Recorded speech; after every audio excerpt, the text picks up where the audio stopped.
Yo, what's up, beautiful people? Yo, guys, listen. So, quick video today. What the is happening in South Africa, right? Just a quick one. First things first, this video is just basically educational purposes and obviously just to spread awareness. I'm no economist, I'm no professional, but I'm somebody that really knows how to find information. Been doing it for quite some time. So what I've decided to do was, well, every time I speak to my friends about the things that's happening, it's like they sit there and they're like, what? I'm like, bro, you really didn't know about that? But anyway, so I'll be uploading a lot of these random videos onto my YouTube channel, and everybody can just check it out, okay? Because there are some incredible things happening around the world, guys, I swear to God. So anyway, let's dive right into my PC. Let's go. That's the intro. So the first thing we're going to look at today is basically just a general economic outlook of how South Africa actually has been performing. So we all know South Africa also is a bit of a debtor nation. They're also in the debty situation, I like to call it. In 2016 we recorded to have 2.2 trillion rands worth of gross loan debt according to Stats South Africa. That was about 40,000 rand per person. Okay, that's the cost. The GDP to debt ratio was 55.8% in 2018, and the growth rate was minus 0.6%, not even 1%, guys. And apparently this has been happening for more than 5 years.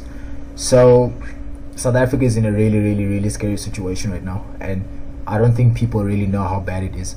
So I'm just trying to spread awareness, and through this awareness I hope people make more informed decisions of what they're actually going to do with their future.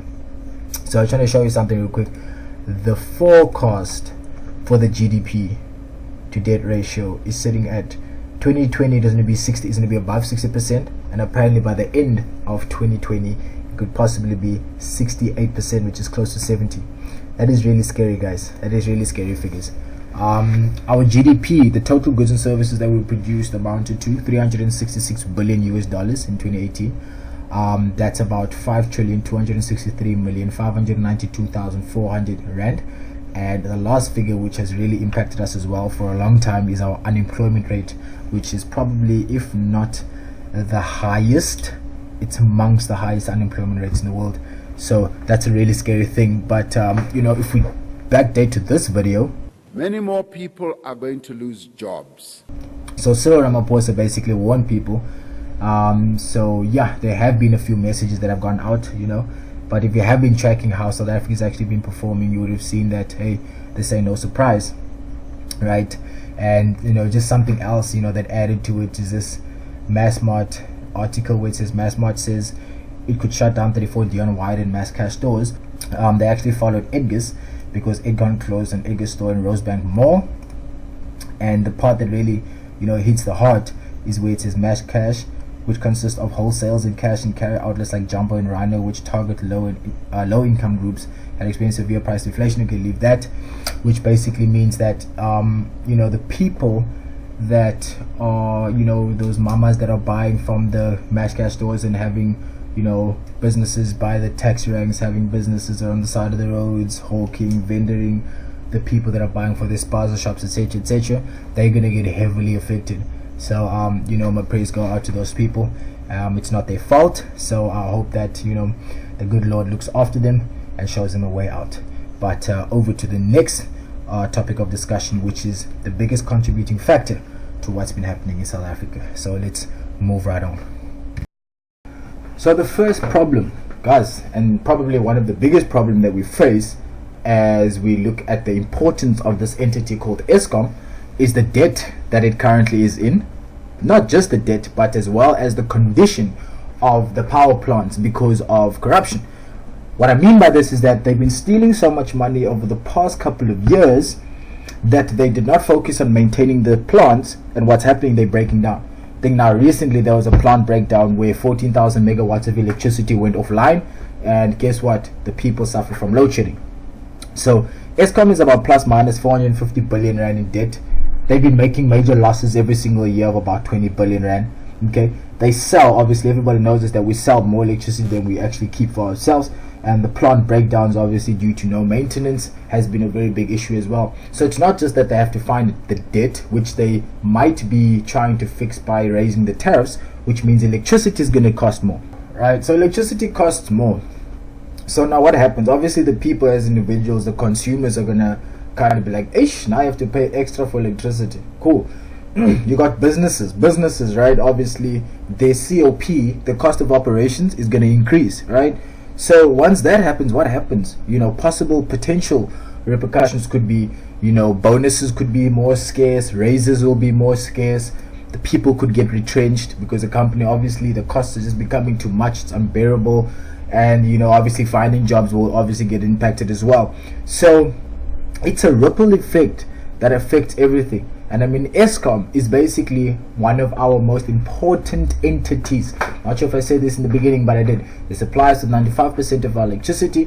They're also one of our biggest revenue producers. So, I still now personally feel that the best thing to do is to basically go through with renewable energy and not focus that much on Escom, because there's two big major situations: the power plant condition, that is the maintenance, and the debt. So yeah, I think they should hit power plants. And I mean, these guys have been lying. After this, there will never be load shedding again.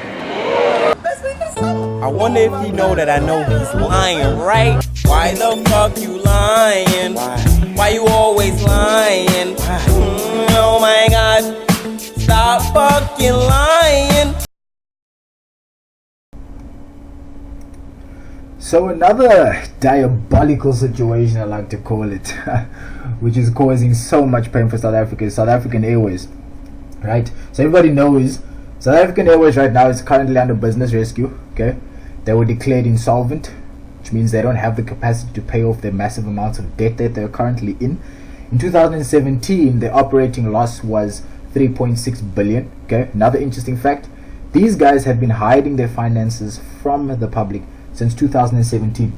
It's actually a time when the employees didn't know if they were going to get paid, right? There were strikes happening and all, and apparently the strikes cost SAA, I think, about 350 somewhat million rand. Okay, so now we know that there are some well-run aviation companies out there, okay, which have collapsed, and we can only imagine what will happen to a badly managed one. Okay, they've cost taxpayers a total of 57 billion rand, which is a crazy amount of money. In 2018 they lost about 5.4 billion, and in 2019 5 billion. So I mean, SAA doesn't even own their damn planes, bruh. SAA has lease agreements, so they can't even sell a plane or two just to basically recuperate some funds. There's actually sadly also 11,000 jobs that's on the line should SAA fail. So they are in some really big trouble, guys. And let's move on to the last topic of the day.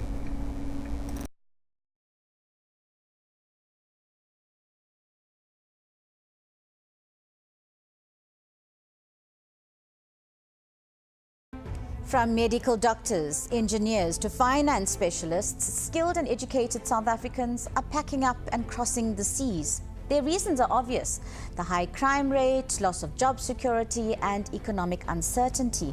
But can the country afford to lose these critical skills?